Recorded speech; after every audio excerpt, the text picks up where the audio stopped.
বলছে আল্লাহ আমার সাথে এখন প্রাণ বলছে বুঝলাম উনিও করে হেসে ইনিও করে হেসে এখন বলছে বুঝলাম কিন্তু দেখি তো আমাদের সাথে রাখতে হবে এই ওটা দেন না এই ওখানটা দেন না সেটাকে সেই সাক্ষীটাকে হবে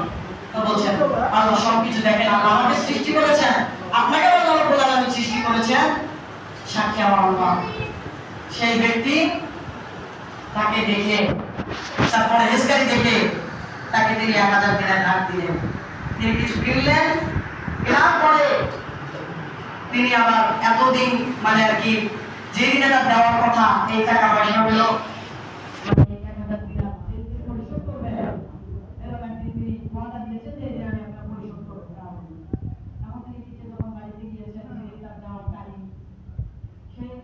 তিনি এখন করছেন কি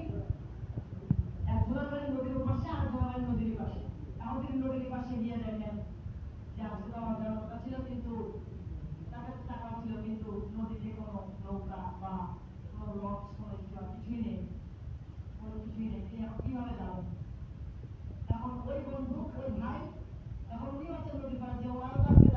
যাওয়ার কথা উনি তখন আসবে ওই মানে ওনার জন্য অপেক্ষা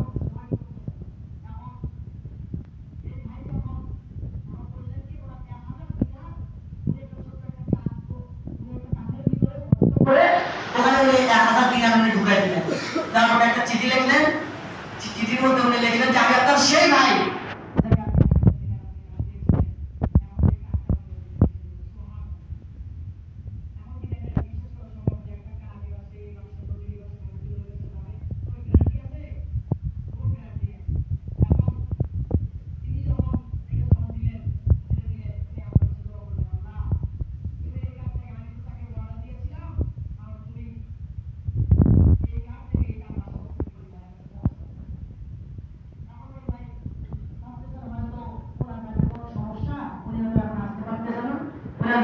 দেখলেন একটা কাঠ ভেসে আসতেছে এখন উনি বললেন কি ওই কাঠটা ভাবলেন যে ওটা নিয়ে গেলে বাড়িতে একটু খড়ি হবে জ্বালানি হবে উনি এখন কাঠটা নিলেন নেওয়ার পরে এখন ওই কাঠটা উনি বাড়িতে নিয়ে গিয়েছেন বাড়িতে নিয়ে যাওয়ার পরে উনি যখন কাঠটা পাবেন তখন দেখেন ওই কাঠের ভিতরে একটা চিঠি আর 1000 দিনার উনি ওই চিঠির ভিতর দেখতে পেলেন যে ওটা লেখা আছে যে আমি আপনার সেই জায়গায় আপনি 1000 দিনার ধার দিয়েছিলেন উনি দেখলেন উনি 1000 দিনার নিলেন নেওয়ার পরে আবার দিন দুই ভাই আবার বাজারে গিয়েছেন এখন যে ভাই টাকা ধার নিয়েছেন ওই ভাই তো জানেন না যে এই টাকাটা তার কাছে পৌঁছেছে তিনি তো জানেন না তিনি আবার 1000 দিনার সঙ্গে করে ওখানে নিয়ে গিয়েছেন বাজারে গিয়ে বলছেন ভাই আমার ভুল হয়ে গেছে যে আপনি আমাকে ক্ষমা করে দেন যে আমার ভুল হয়ে গেছে আপনি সেদিন কোনো নৌকা বা যানজট কিছু ছিল না সেদিন আমি একটা কারিগর ভেসে দিয়েছেন আমি জানি না সেটা আমার কাছে পৌঁছেছিল কিনা এখন সেটা আপনি এই টাকা দিলেন কি বলেন ভাই আপনি তো যে 1000 দিনার আপনি যে পাঠাইছেন ওটা আল্লাহ রাব্বুল আলামিন আমার কাছে পৌঁছে দিয়েছেন বলেন সুবহানাল্লাহ তাহলে এটা পৌঁছে দেওয়ার মালিক কে আল্লাহ রাব্বুল আলামিন আল্লাহ রাব্বুল আলামিনের উপর আমাদের ভরসা করতে হবে আল্লাহ রাব্বুল আলামিন বলেছেন ওয়া তাওয়াক্কাল আলাল হাইয়্যি আল্লাযী লা ইয়ামুত ওয়া সাব্বিহ বিহামদি ওয়া কাফা বিহি বিযুনুবি ইবাদিহি খাবীরা আপনি নির্ভর করুন তার উপর যিনি চিরস্থায়ী তিনি মরেন না তিনি সারা জীবন তিনি জীবিত থাকেন কেউ জন্ম দেয়নি এবং তিনিও কাউকে জন্ম দেননি কেউ যদি আল্লাহ রাব্বুল আলামিনকে তার ঈশ্বরকে যদি কেউ বাছাই যদি কেউ করতে চায় তাহলে সূরা ইখলাস দিয়ে সে বাছাই করতে পারবে আল্লাহ রাব্বুল আলামিন বলেছেন কুল হুয়াল্লাহু আহাদ বলুন তিনি এক অদ্বিতীয় আল্লাহুস সামাদ যে তিনি চিরস্থায়ী তিনি মরবেন না তিনি চিরস্থায়ী আল্লাহুস সামাদ তিনি চিরস্থায়ী তারপর মুখাপেক্ষী নেই লাম ইয়ালিদ ওয়া লাম ইউলাদ এটাকে কেউ জন্ম দেয়নি এবং তিনিও কাউকে জন্ম দেননি ওয়ালাম ইয়াকুল লাহু কুফুয়ান আহাদ তার সমতুল্য আর কেউ নেই এখন মানুষ ক্ষমতা পেলেই মনে করে যে এই ক্ষমতাটা এখন আমার ক্ষমতা ছাড়তে চায় না 15-16 বছর চালায়া আমার দেশ ছেড়ে পালিয়ে যায় ঠিক না কিন্তু এমন একদিন আসবে কেমন একদিন আল্লাহ বলবেন লিমানিল মুলকু ইয়াউমা তাসতুকা সেই দিন দুনিয়ায় তো তুমি ক্ষমতা দেখিয়েছিলে মানুষের উপর জুলুম নির্যাতন অত্যাচার তুমি করেছিলে আজ ক্ষমতা কার এই কিছুদিন আগে তো সরকার পালিয়ে গেল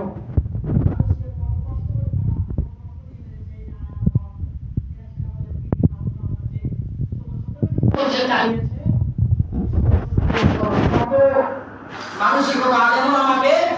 সে হত্যা করেছিল। কিন্তু এমন একদিন আসবে আল্লাহ রাব্বুল আলামিন বলতেছেন ইন্নামাস সাবিলু আলাল্লাযিনা ইয়াযলিমুনান নাস, যারা দুনিয়ায় যারা মানুষের উপর যারা জুলুম করবে আল্লাহ রাব্বুল আলামিন বলতেছেন আমি কিয়ামতে তাদের উপর আমি নিজে তাদের মামলা দায়ের করব। এখন তো মানুষদের মামলা সাইডি সহ তার মানে আলেম ওলামাকে মিথ্যা মামলা দিয়ে তারা জেলের ভিতরে ফাঁসির কাঠে ঝুলিয়েছিল। তারা মুখে বলেননি জানি আল্লাহ কাদের বললাম অনেক আলেম ওলামাদেরকে তারা কি করেছিল এরকম ফাঁসির কাঠে ঝুলিয়েছিল।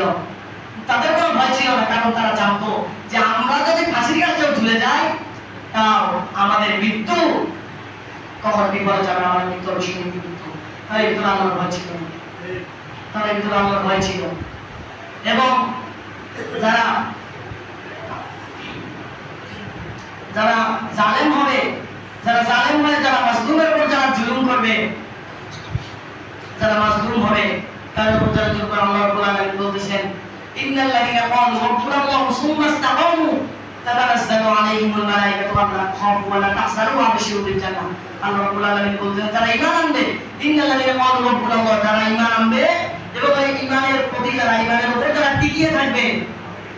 তাদেরকে আল্লাহ রাব্বুল আলামিন ক্বালু রাব্বুনাল্লাহু সুম্মা ইসতাকামু তাতানাজ্জালু আলাইহিমুল মালায়েকাতু, আল্লাহ বলেন আমি তাদের উপর ফেরেশতা নাযিল করব। আল্লাহ তাখাফু ওয়া লা তাহজানু, ফেরেশতা তাদের কানে কানে গিয়ে বলবে তোমার কোনো চিন্তা নাই, তোমার কোনো ভয় নাই, ওয়া আবশিরু বিল জান্নাহ, জান্নাতের সুবহানাল্লাহ সুবহানাল্লাহ। তাদের আল্লাহ রাব্বুল আলামিনের প্রতি তাদের এত ভরসা ছিল যে আল্লাহ রাব্বুল আলামিন তাদের জন্যই যথেষ্ট হয়ে গেছেন। সুবহানাল্লাহ। আল্লাহ রাব্বুল আলামিনের উপর এমন ভরসা করলে চলবে না যে একজন ব্যক্তি ধরেন হজে যাচ্ছে, তার কাছে কোনো টাকা নাই, মাল সামানা নাই, সে টাকা ছাড়া হাত রাখতে হবে, তার স্ত্রী পরিজন তাকে নিষেধ করলো যে আপনি এখন যাবেন না, আপনার টাকা পয়সা হলে আপনি যান, ওইভাবে তার কি হজে যাওয়া সম্ভব? কারণ বিশ্বরে বলেছে আকিলহা তাওয়াক্কুল, তোমরা উট বেঁধে তারপর তো আল্লাহর উপর তাওয়াক্কুল করো। কারণ সাহাবীরা যখন দেখেন